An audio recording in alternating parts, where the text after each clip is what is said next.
stage. You ought to hear what I'm saying. Success is a plan that takes years in the making. When nobody did, I believed. Had to let go of things I did not need. Cut off some friends in the process. What could I say? I could no longer carry the dead weight. Get off your ass, there's lots you can do. You wanna learn something and watch how I move, but they don't wanna do shit. They wanna be spoon-fed like a little baby. That shit is crazy, boy. Change up your mindset. I get 3 days worth of work done in just one. 727 mindset is the hustle for us. You get it? Hey, I'm Alex Corona. And I'm Jamie Burks. And this is the 727 Comcast coming at you from our new desk. Are we doing a Comcast? So today our topic is going to be what, James? Wholesaling. Wholesaling. Where do you go for wholesales? How do you work a wholesale deal? What do you need to disclose? So many things to know. How do you make an offer? How do you keep it real with the seller? Because it's very important you're not lying to them, and we'll go over all those things. What's step one, James? Step one, finding the deal. So yes, you do have to find the deal in wholesale.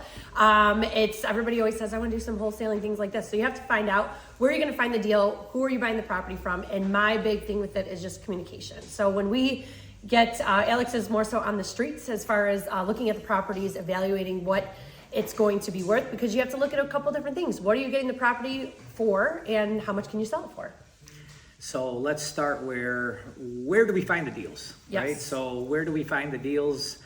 We do driving for dollars. We're driving around anything with, overgrown grass or roof caving in, or, something that is really not well maintained. Sometimes it's vacant, things like that. You can write them a little letter. You can stick it on their door. You can try to find out who owns it, get their information, and try to reach out to them.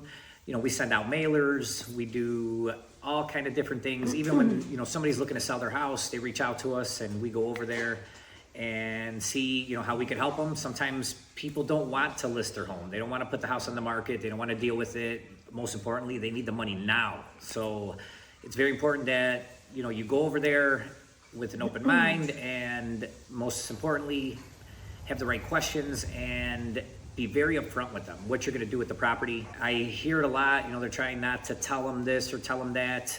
You could tell them 3 things, be upfront with them and let them know, hey, I'm going to either, I'm going to keep it, I'm going to rent it, or maybe one of my partners is going to buy me out. So that way they most of the time don't care. They just want their money. They want their money by the date that you tell them that you're going to have it. And that's about it. So it's not a really difficult thing to do. Like Jamie was saying, you got to find the deals. A lot of people think that you got to have the money. You got to have the money first. I can't buy any real estate because I don't have the money. You don't need the money. You need to find the deals. The deals will find money. So if you go and try to find the money first and then get the deal, it's kind of backwards to me. You got to find the deals, lock them all up, and then we'll find the money. And more important than anything, you got to figure out, get yourself a buyer's list. Who can I sell these things to? Especially, you only have a certain amount of time. So after that contract, sometimes the sellers will understand and give you a little bit more time, but let's say they don't, that's it. You lost your chance, an opportunity, and then somebody else can benefit from it. Another thing that's really important when you guys get these properties, a lot of people do not do an inspection. So you buy the property, don't do the inspection, and no due diligence. So that's very important. Make sure that there's no taxes owed on it. There's water bills owed on it. Any tickets, any violations, liens. What the city is going to require to be done for the certificate of occupancy. So all these things are very, very important that you know up front. You can get an inspection done. So after you lock up the deal, you could get an inspection done, and then you can renegotiate that deal again. So yes, the inspection might cost you $1,000, $1,500. We like to inspect everything from the roof foundation, the radon, the termites, every single thing that we possibly can. So that way we can get a report from our inspector, a licensed inspector, and then we can go back to the seller and let them know, hey, this, and this is wrong. We've saved another $20,000, $30,000 that way. So every day of the week, I will invest $1,000 to save myself $20,000, $30,000. So it's very important that you do these things so that way you also know what you're getting yourself into. I think one simple sentence has completely changed our lives within the last 2 years, and that's just telling people we buy houses cash. whether it's cash within your bank account or you're the middle guy, because I think at the end of the day, the most important person of the transaction is the person that actually finds the deal. That's the hardest part. So if you're putting out there that we buy houses cash, whether it's my cash, his cash, or this person's cash, you're actually the one that has got the person that wants to sell the property, and now you just need to construct finding the buyer. Another thing that I believe was very, very effective within the last few years of us doing this is just letting the clients know, the sellers know, all of the information up front. I'm very big on letting them know that we are in the business of making money. So if we ask them, what is it you want for it? They tell us the number. It's not like they're giving us this, surprise. A lot of times the numbers are a little bit, more than what we would be interested for. And then we can simply just tell them, you know what? The property makes sense to us for X amount of dollars, but if that doesn't work for you, we're real estate agents. We can list the property or, if anything changes. So it's just letting them know upfront what makes sense for you. That's where there's no secrets. Yes, I can buy it for this price. This is the price that works for me. But if you put it out there in the market and you advertise it and you do a listing, will you get more money? Absolutely. There's things that kind of go into that. Are there more costs, different kind of costs? Yes, definitely. So we're very, very upfront with them. And then once we decide on a figure with the seller, I say to them, okay, so if I can get you your X amount of dollars, what we do with the property after is our business, correct? And they say yes. Why? Because people love convenience. People love the speed of it. To be able to, their motivation is going to be so many different things. It's you might even ask them, like, if I can wave a magic wand, if you could wave a magic wand, what does this look like? How much money would you get? How fast would you get out of here? So all of those things are very, very pertinent communicative questions that really help keep everybody on the same page. So if you do acquire a property for a really great deal and they were happy with it, and then you go and sell it and make a profit, nobody's pissed off. Very important that you disclose everything. So, who's going to be in charge of what costs are going to be associated. If you tell somebody that they're going to walk away with $25,000, $100,000, that's sure what you got. Yes. And make sure that you know your numbers. So how much you're going to be paying for taxes, the closing costs, their closing costs, if there's water owed.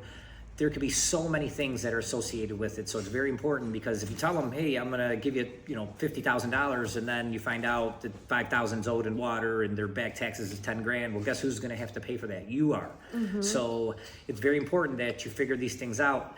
I hear a lot of people that like to do their due diligence before they lock up the deal. We do it backwards. While you're trying to figure out this due diligence and, what's owed and what is this and what is that, I already bought the house, so I already got it under contract, and then I get to do my due diligence. So you have time to do these things after you lock up the contract. So don't be scared to put it out offers. Even houses on the MLS. I have a friend that looks over the obituaries every single day, and people that die, he's sending them letters. Hey, I can buy your property. So, and he's very successful doing it. So there's all different kinds of ways that you can find deals. The main thing is to be putting in offers. So no matter what, even if they don't accept it, just keep doing it. You never know when somebody's going to take your offer. And I think it's also good to consult with an attorney or somebody if you're in a non-attorney using state. It's good to know your figures. Closing costs are closing costs.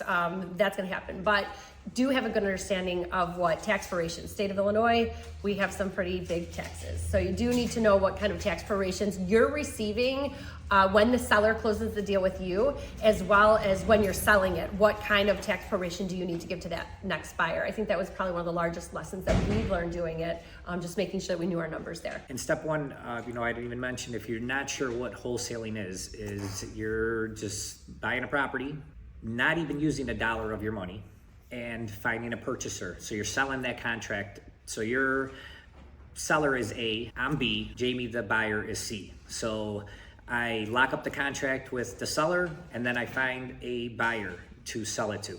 And she can even find another buyer. There could be D and E and F all on the same house. So every single person can make money if that's what's going to happen. So there could be 3-4 people down the line, and then at the end, whoever that buyer is, as long as everything is disclosed, everybody understands what's going on. There is a way where if you don't want the buyer to know what is going on, there is a double close. You can close with that A seller, and I can sell it to Jamie. So I can have and still use Jamie's money and not use any of my money. So I can buy it from the seller, close on that deal, and the same exact day, Jamie's gonna close on the purchase for myself. So then the original seller only gets the HUD, the master statement from mine and their deal. So they won't know what I'm gonna be selling the house to Jamie. So a lot of times, that's a way that you could do it if, you're going to be making $40, $50, $60, $80,000. If you're going to make more money than the seller, they're not going to be happy. So you want to make sure that if that's something that you want to do, or you're going to be making a big amount of money, have the seller sign their paperwork. The buyer can go later on and sign their paperwork as well. So that's another way to get around that. Yeah, and again with that, it's they're still getting what they wanted. You're disclosing what you're giving them, and at that moment they are happy. But let's just face it: if a lot of people, when they find out, oh, you're buying it from me and you're making $40,000 on it, which is a really great wholesale transaction, to not having to do anything, they're going to feel a certain type of way. So that's why, some situations you may want to consider that option. But again, like disclosing as much as you can to make sure everybody's on the same page is preferred. People think it's an easy transaction to sell your home. It's really not. Again, like Jamie said, it's all about convenience. Sometimes people need the money. And as long as we give them what they want, because first thing I always ask them is, what is it you're looking to get for the property? And we try to get to that number. And a lot of times we do give them exactly what they're trying to get. So it's not that we're going in there and lowballing them. As long as everybody's happy, everybody's making money, and most importantly, we come through with what we tell them we're going to do. It's a no-brainer. I think people they like the convenience because they don't want to have to deal with the showings and putting it on the market and then leaving the house, especially if it's a house that they live at, or if it's a situation, let's say there was a death in the family or a divorce or something, they just don't have a need for the property at all, and they're just happy to get an amount that's satisfactory for them and the other family members involved. It's just a lot faster, and you don't have to deal with the headache of when you have it on the market and you're getting a buyer and they're having to get financing, and what if the deal falls apart? So things just move a lot faster. We've had people that said they wanted a specific dollar amount, and then we disclosed to them what makes sense for us. And then they've countered us. They said, we don't want to do that, but can you do a little bit more? If you do a little bit more, then we'll go ahead and do it instead of put it on the market. Just because, again, it was faster and it's a for sure thing. And those worked out really, really well. The other thing is, a lot of these attorneys have no idea how any of this works. So when they're giving their clients advice, they're giving them all the wrong advice. So it's very important that you find an attorney that knows how wholesaling works, how to make these transactions happen. Because I've heard it quite a few times, like, what? How do you do that? Or that's not possible. It's 100% possible, and it's 100% legal. It's just they don't know what they don't know. And a lot of these attorneys are, stuck in their old ways and still doing business how they did back in the 80s, and it's no longer like that. So, and wholesaling's been around forever. It's just that it's really popular right now, and it's a really easy way to get into the real estate game because you don't need any money. And it's a good way to start getting your money stacked up, so that way you can start purchasing properties in your own for yourself and investing and buying them to hold and rent out and refinance. So there's all kinds of, but it's a great place to start is to wholesale. Yeah, check in with your municipalities and your cities, villages too, because they have a process. Where we are in Blue Island, Illinois, there's all of our surrounding towns do inspections and transfer stamps and things of that sort. So you want to make sure that you're complying with anything that the city or town that you're in requires when you're doing a transfer of ownership. Even if you're not specifically taking title, if you're that B person in ABC transaction, you still have to make sure that you're doing everything legit the right way so it closes well with the title company. My favorite part of wholesaling is just cutting out the time and the money and the having to schedule contractors and the surprises we've had. We've bought investments within the last year that we've gotten to where extra things came up, or buyers requested, extra amounts of repairs to be made. So it just takes a lot longer. And as we all know, time is definitely money. Flipping is definitely not all it's cracked up to be. If you do it as a profession, it's okay. But for us, we're so focused on selling real estate, like we need to just stick with our focus. And the margins are a lot smaller than they used to be. The labor cost is way more, the materials way more. The cities are just tough to deal with, so it just drags the process out. We're grateful for our investors who are out there doing it as their full-time job, because they're really turning properties into beautiful, beautiful homes for our first-time buyers. So we love the fact, but it is a full-time job. And have a great team to help you with it.